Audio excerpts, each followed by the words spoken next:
The first sign was not a fight or an argument, it was silence, the kind that creeps in slowly and makes you question your own thoughts. Messages that used to get quick replies suddenly took hours, sometimes days. When replies came, they were short and dry, like someone was forcing themselves to respond. Smiles felt different too. They were still there, but they didn't reach the eyes anymore. I kept telling myself I was imagining things. Trust has a way of doing that. It teaches you to ignore small warnings and explain away discomfort.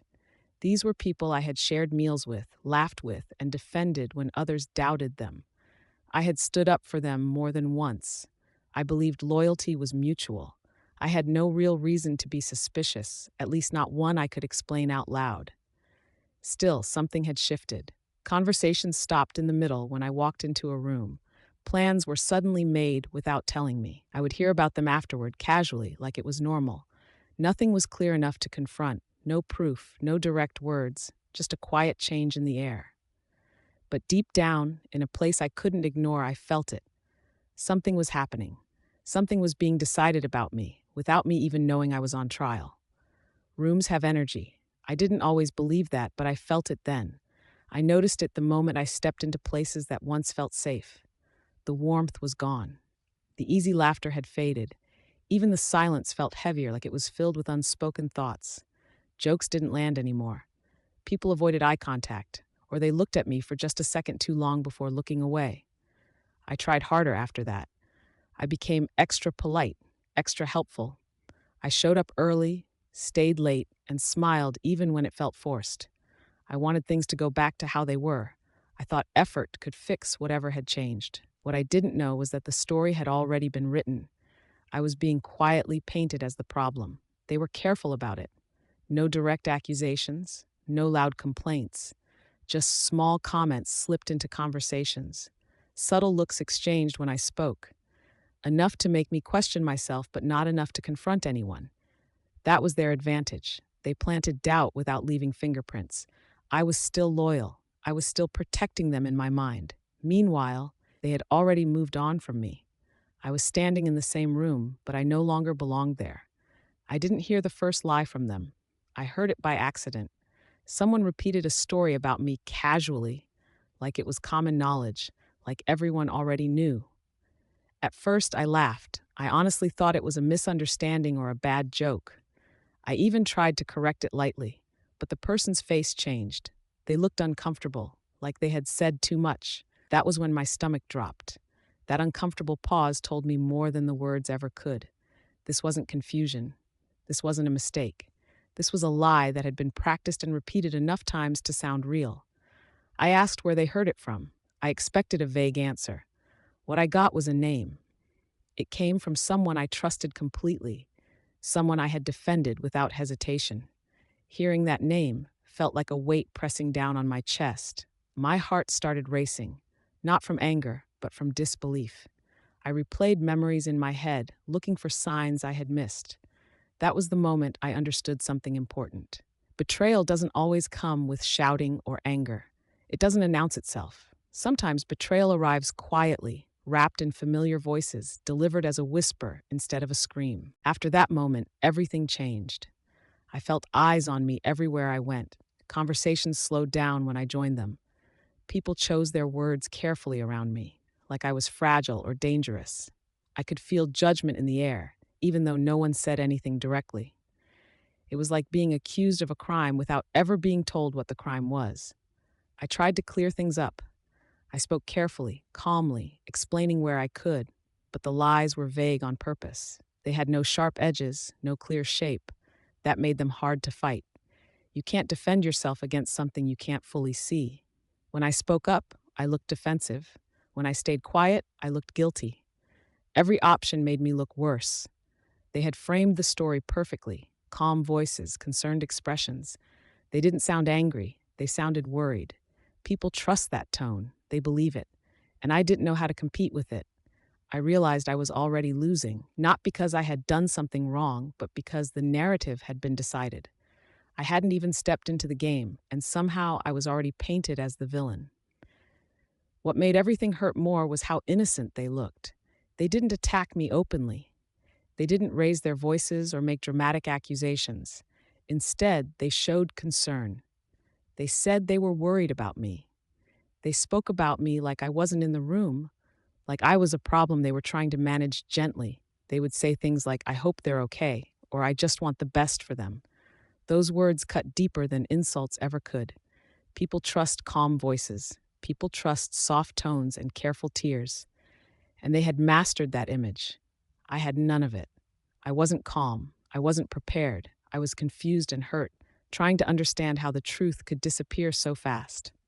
I didn't know how to perform innocence when I was still processing shock. My silence was read as guilt. My confusion was read as weakness. I watched people slowly turn away from me, not with anger, but with pity.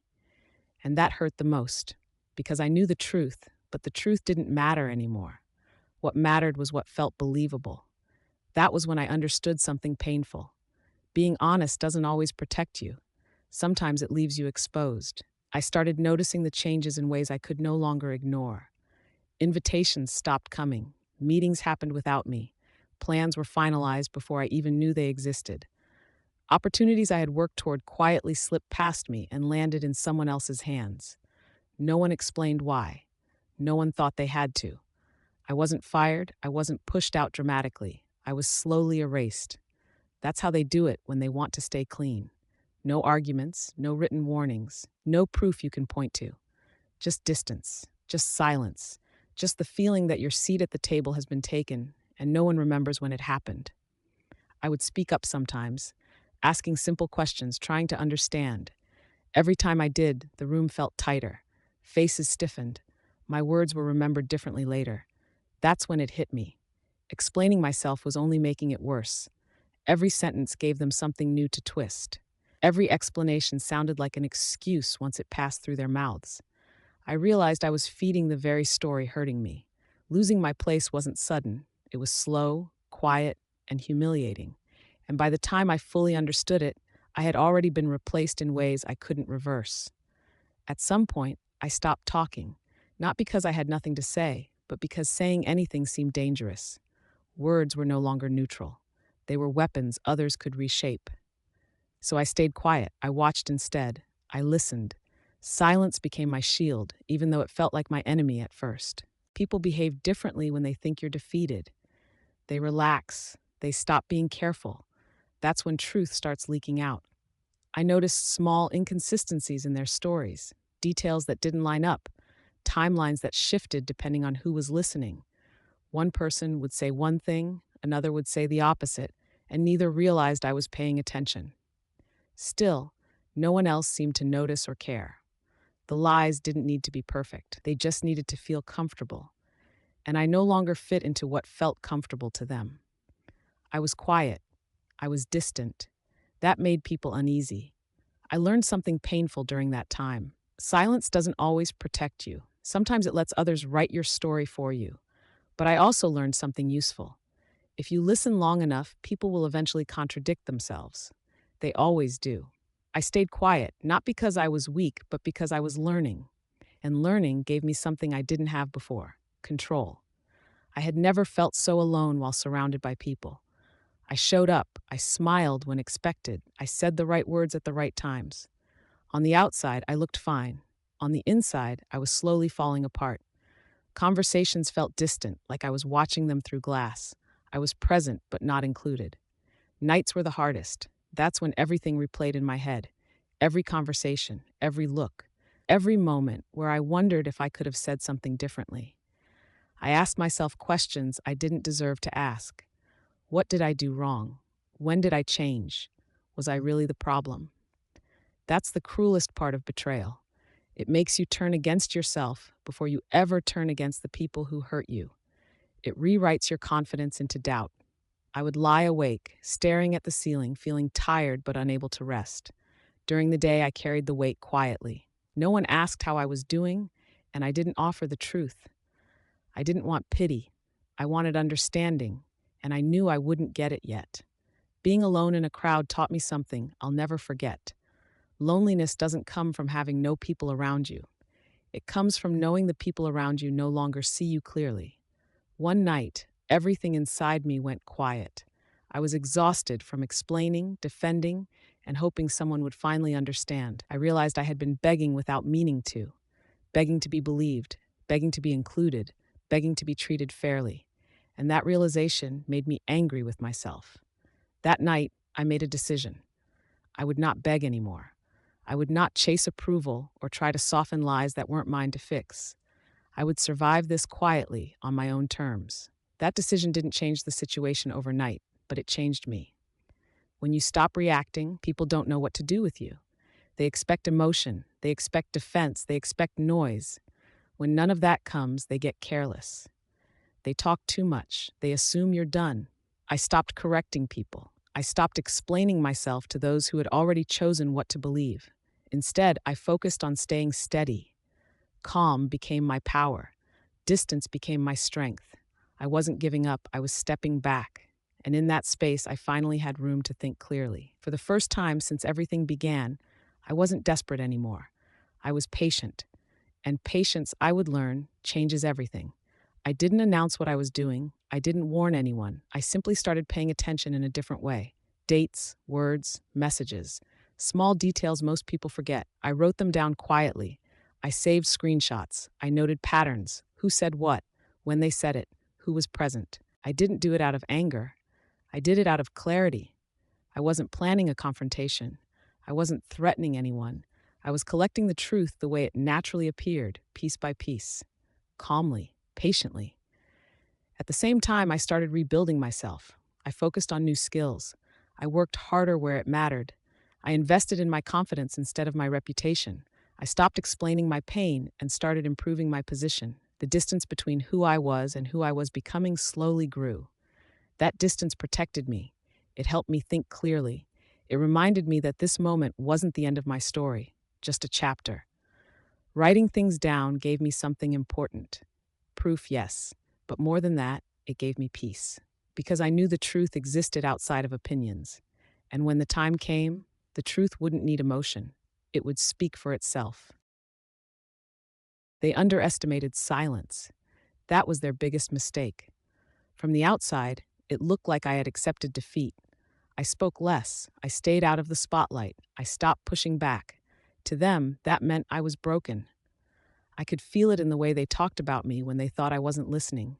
Jokes slipped out. Smiles were shared at my expense. Not cruel enough to be obvious, but confident enough to be careless. They believed the story they created had worked. They believed I was done.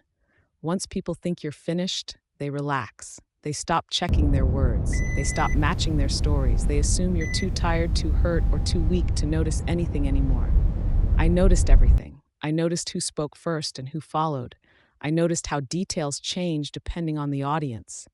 I noticed how quickly confidence turns into arrogance. Silence made them comfortable. Comfort made them sloppy. I stayed calm. I kept my routine steady. I gave no signs that I was paying attention. Inside, I was more focused than ever. This was no longer about proving anything. It was about letting the truth surface on its own. They thought I was finished because I stopped reacting. What they didn't understand was that I wasn't finished. I was preparing. The first crack didn't come from me. That's what made it powerful. It came from a simple question asked by someone who wasn't emotionally involved. A harmless question, the kind that should have had an easy answer. But the answers didn't line up. One version contradicted another. A detail didn't match what had been said before. I watched it happen quietly. I saw the hesitation, the pause before the reply, the quick glance between them. Another person noticed too. I could see it in their expression. Confusion replaced certainty. Doubt entered the room for the first time, and it didn't need my help. That moment felt small, but it wasn't. Lies can survive anger. They can survive confrontation. What they can't survive is inconsistency. When stories don't match, people start listening differently. I stayed silent. I didn't react. I didn't smile. I didn't push. I let the discomfort sit where it belonged. The energy in the room shifted, not dramatically, but noticeably. Something that once felt solid now felt unstable. For the first time in months, I wasn't the only one questioning things. The spell was breaking, not because I demanded it, but because they couldn't keep their lies straight forever. That was the first crack, and once a crack appears, it never really goes away. Truth doesn't rush. I learned that by watching it work. Lies move fast because they need momentum. Truth is patient because it doesn't need approval. I stayed calm. I stayed professional. I showed up, did my work, and kept my emotions in check. I didn't gossip. I didn't explain myself unless I was asked directly.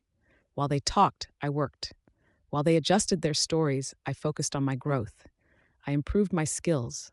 I became sharper, more reliable, more prepared. I stopped measuring myself by how others treated me and started measuring myself by what I was building. People began noticing the contrast. Not openly at first, just small shifts. More questions directed at them, more trust placed in me. Truth doesn't announce itself, it shows up through consistency.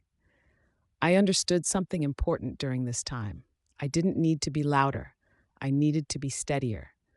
Every calm response weakened their version of events. Every professional moment strengthened mine. I could feel the balance changing, even though nothing dramatic had happened yet. The ground beneath them was slowly giving way. And the best part was this: I wasn't forcing anything. Truth was moving at its own pace. And for the first time, that pace was in my favor. I never planned a big reveal.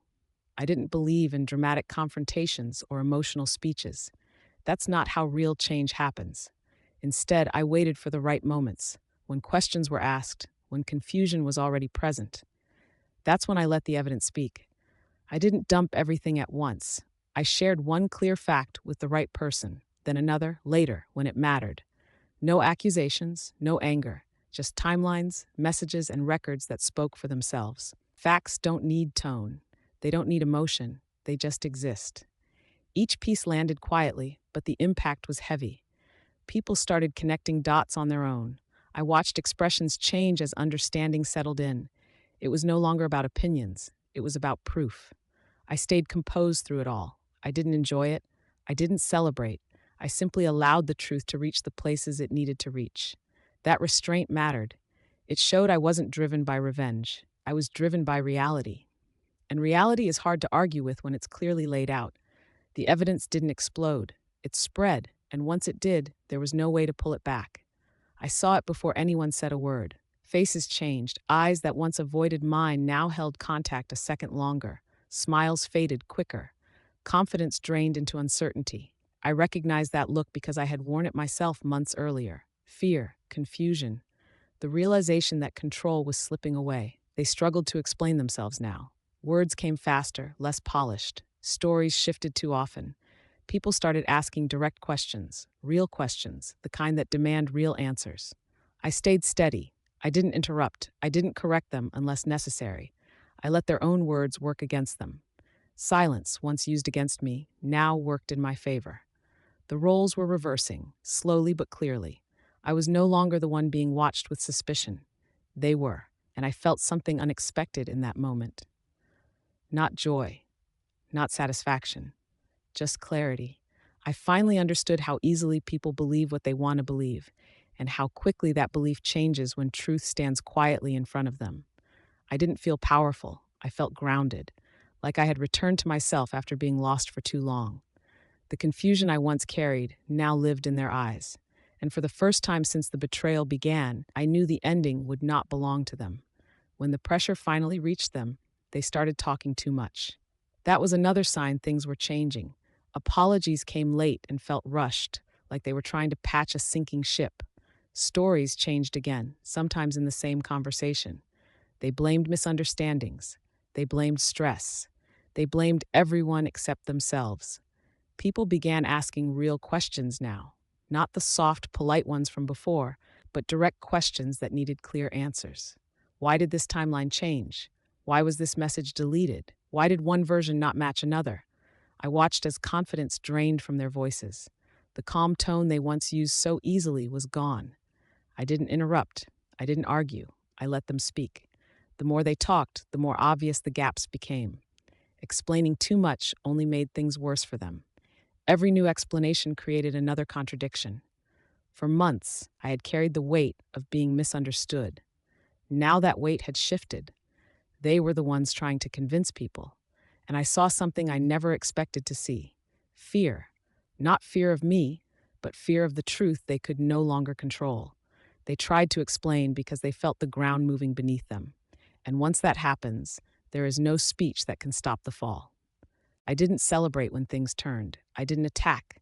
I didn't bring up the past unless I was directly asked. I had learned that calm truth is more powerful than emotional arguments. So I stayed quiet and let my words be rare and deliberate. When questions came my way, I answered them simply. No added emotion, no exaggeration, just facts, dates, actions, outcomes. I didn't need to convince anyone. The truth had already started doing that work for me. People listened differently now. They weren't waiting for mistakes in my words. They were trying to understand. That shift alone told me everything had changed. There was strength in saying very little. Silence no longer made me look guilty. It made me look confident. While others tried to defend themselves with long explanations, I stayed steady. I had nothing to protect. I had nothing to hide. I realized something important during this time. Winning doesn't always mean being loud. Sometimes it means knowing when to speak and when to stop. By choosing restraint, I stayed in control. And control, when paired with truth, is quiet but undeniable. I didn't need revenge in my voice. The reality of what happened was already speaking for me. Consequences rarely arrive all at once. They come quietly, the same way betrayal does. Trust was removed from them first, not dramatically, but noticeably. They were no longer included in certain conversations. Decisions were made without them. Responsibilities were reassigned. Opportunities began to shift. Doors that once opened easily started closing. Respect faded from people's expressions, not out of anger, but disappointment. That kind of loss is harder to recover from. Everything happened legally, properly, publicly enough to be seen, but not turned into a spectacle. There were no arguments, no shouting, just outcomes. I watched it happen with mixed emotions. I didn't feel joy. I didn't feel pride. I felt calm. The same calm I wished for when I was being quietly erased. The roles had fully reversed now. They felt watched, measured, uncertain, and I understood how heavy that feeling can be.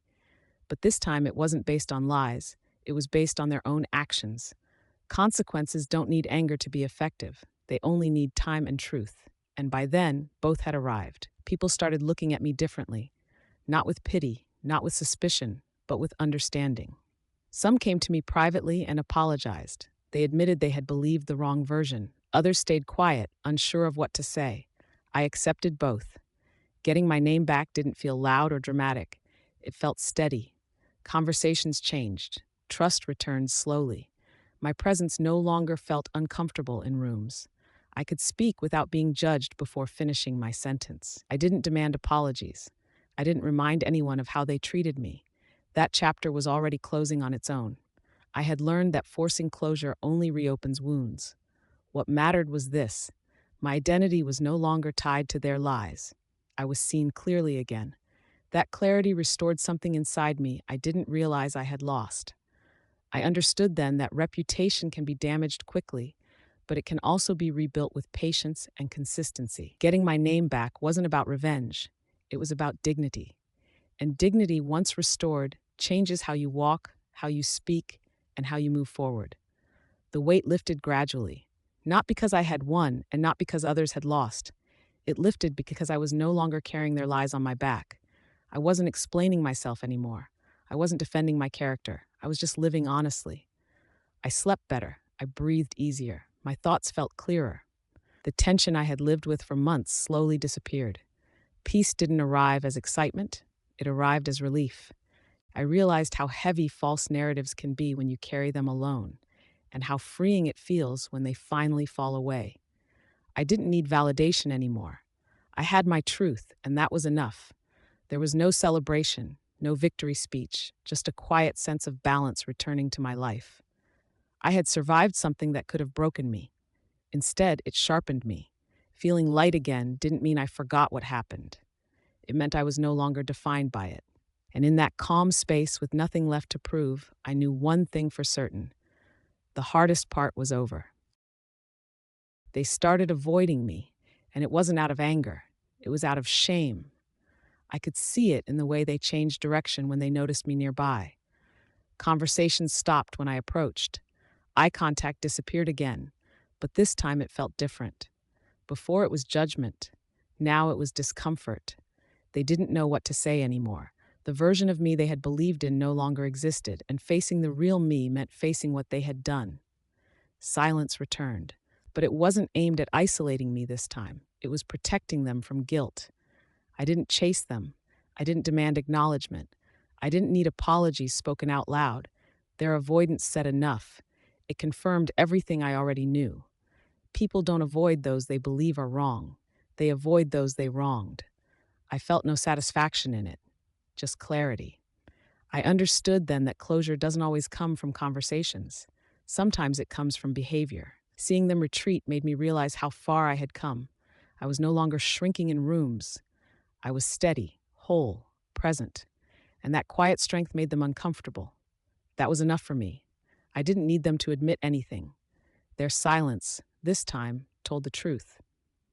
By the time everything settled, I realized something surprising. I didn't need revenge anymore. The anger had faded somewhere along the way. Not because what happened didn't matter, but because it no longer controlled me. I wasn't waiting for an apology. I wasn't hoping for their downfall. I had already moved past that place emotionally, and yet revenge came anyway, not through shouting, not through exposure meant to humiliate. It came through truth, through consequences, through reality catching up with lies. I watched from a distance as things continued to unfold naturally. Trust stayed broken. Relationships stayed strained. Their words no longer carried weight. No one announced it. No one had to. People simply remembered. I didn't smile about it. I didn't feel proud. I felt resolved. There's a difference. Revenge driven by anger leaves you empty. Revenge delivered by truth leaves you free. I understood then that the most powerful outcome wasn't seeing them fall. It was realizing I no longer cared if they did. My life had moved forward. My energy belonged to better things now. I didn't need revenge, but truth made sure balance was restored, and that balance brought peace. When it was time to leave, I didn't announce it. There were no speeches, no final conversations meant to sound powerful. I didn't need closure from them. I had already given it to myself. I walked away quietly, with distance, with confidence, with a strength I didn't have before. I wasn't running. I wasn't escaping. I was choosing myself. Walking away wasn't easy, but it was clear. Staying would have meant revisiting old wounds and explaining things that no longer needed explaining. Distance protected my growth. It allowed me to carry the lessons without carrying the pain. I realized how much I had changed when walking away didn't feel like loss. It felt like progress. I wasn't leaving behind who I was. I was leaving behind who I no longer needed to be. Strength doesn't always show itself in confrontation. Sometimes it shows up in restraint, in knowing when to close a door without slamming it. I didn't look back because I wasn't angry.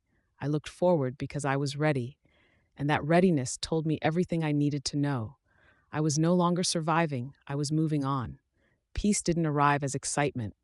It arrived quietly. It looked like slow mornings and steady breathing. It felt like walking into a room without tension in my chest. It sounded like silence that didn't hurt anymore. I woke up without replaying old conversations in my head. I stopped wondering how others saw me. My conscience was clear, and that clarity gave me rest. I trusted myself again. That mattered more than being trusted by everyone else. Self-respect had returned, not because others validated me, but because I had stood firm without losing myself. I had been tested, misunderstood, and judged, and I hadn't become bitter. That was my victory. I moved through my days with intention. I chose who deserved my time. I chose peace over proving points. I chose growth over resentment. Peace looked simple, but it was earned. Every calm moment was built on months of patience and restraint. I understood now that peace isn't the absence of conflict, it's the absence of fear, and I was no longer afraid of being misunderstood. I knew who I was. That was enough. They thought silence meant weakness. They thought stepping back meant I was done. They were wrong. Silence gave me clarity. Distance gave me strength. Patience gave me time. I didn't destroy them. I didn't expose them for attention. I didn't seek applause. I simply outgrew them. And growth is something no lie can survive. While they focused on controlling a story, I focused on rebuilding myself. While they underestimated me, I was becoming someone they could no longer influence. No one saw me coming because I wasn't trying to be seen. I was preparing. In the end, I didn't win by taking anything from them. I won by taking myself back, my voice, my confidence, my peace. That was the revenge. Not anger, not chaos, not destruction, just truth, timing, and the strength to move forward without looking back.